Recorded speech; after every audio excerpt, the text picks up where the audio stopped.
Rvanje je najuspešnija olimpijska disciplina u našoj zemlji, a Sombor je grad u kojem se taj sport trenira više od 100 godina. Osvajač srebrne olimpijske medalje na igrama u Montrealu 1976. godine, Ivan Frgić, dolazi upravo iz tog vojvođanskog mesta, gde je ove godine organizovan i međunarodni rvački kamp sa oko 80 takmičara. Što se tiče samog kampa, mislim, A reprezentacija praktički koja čini 80% iz pokrajine, kadeta je otišlo na pripreme i juniora su otišli na pripreme u Mađarsku, oni pravi. Pa sam kao predsjednik Sportskog saveza, praktički predsjednik Sportskog saveza Vojvodine sa predsjednikom Stručne komisije Sretom Damjanovićem dogovorio da na ovom kampu učestvuju, da imaju prilike i oni koji su malo slabiji. Da ne možeš samo prvi da se forsira, mora se ovaj drugi i treći forsira da bi onaj prvi bio još bolji. Prvi put sam ovdje u Somboru i veoma je lep je grad, uslovi su među najboljima kojim sam bio. Imamo i naše komšije iz Mađarske, iz Makedonije i oni su prijatni ljudi i lepo sporazumemo. Na kampu mi je super, prvi put sam ovdje i baš ima konkurencije i stvarno su treninzi jako naporni. Koliko dana traje kamp i šta ste sve naučili za to vreme? Pa, kamp traje najvjerovatnije do svetskog, još se tačno ne zna i dosta stvari smo naučili, baš puno znanja smo stekli.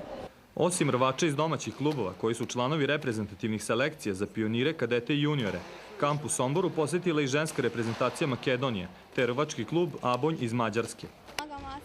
Prvi put sam krenula sa rvanjem upravo u Somboru i zato sam emotivno vezana za ovaj grad. Prvi put sam ovdje u Somboru, sviđa mi se, treninzi su super, tako. Da li vršnjakinje iz Srbije mogu da pariraju vama koje ste iz Makedonije? Može. Takmičari koji su u kampu imaju pomoć stručnjaka, čiji im saveti pomažu kako bi napredovali. A većina mladih rvača ima utisak da će posle kampa u Somboru imati više iskustva, koje će im pomoći u daljoj karijeri. Kamp će mi mnogo pomoći, naučio sam dosta novih stvari, lepo mi je i nadam se da će biti boljih rezultata. Kadetski reprezentativci Srbije ove godine će se nadmetati i na svetskom prvenstvu, a čast da brane boje svoje zemlje imaće na domaćem terenu, tačnije u Zrenjaninu od 19. do 25. avgusta.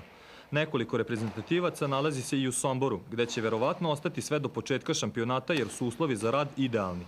Cijela hala nam je na raspolaganju, počevši od velike hale, počevši ove male da smo stavili sveće, plus naše sale gdje radimo vežbe snage, znači radimo u 3 grupe skoro praktički, tako da onda to kad pogledate nije to veliki broj naspram ovog objekta koji smo dobili od sportskog centra Sokol Sombora. Ne znam kako ćemo da se zahvalimo njima za ovo. Tema o kojoj su zaljubljenici u sport ove godine često raspravljali jeste preliminarna odluka da se rvanje izbaci iz programa olimpijskih igara.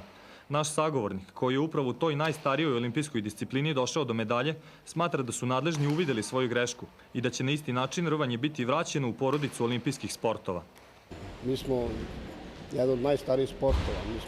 Znači, oni početci neki olimpijski igara, ne vjerujem da može neko da tako jednostavno uze gumicu i kaže vi od sutra niste, to je broj 1, gde ja mislim da nema šanse da ispadnemo s tog dela. Sad se oni trude kako su nas izbacili da nas prihvate, jer ceo svet se digu na noge i isto ovo mišljenje što sam ja sad rekao dele i oni koji ne znaju šta je rvanje. Disciplina koja vodi poreklo još iz antičkih vremena i čija se klica primila u Vojvodini, sudeći prema upornosti najmlađih rvača iz Sombora, ima perspektivu da se vrati na put stare slave i da se naša sportska javnost ponovo raduje uspesima rvača na olimpijskim igrama.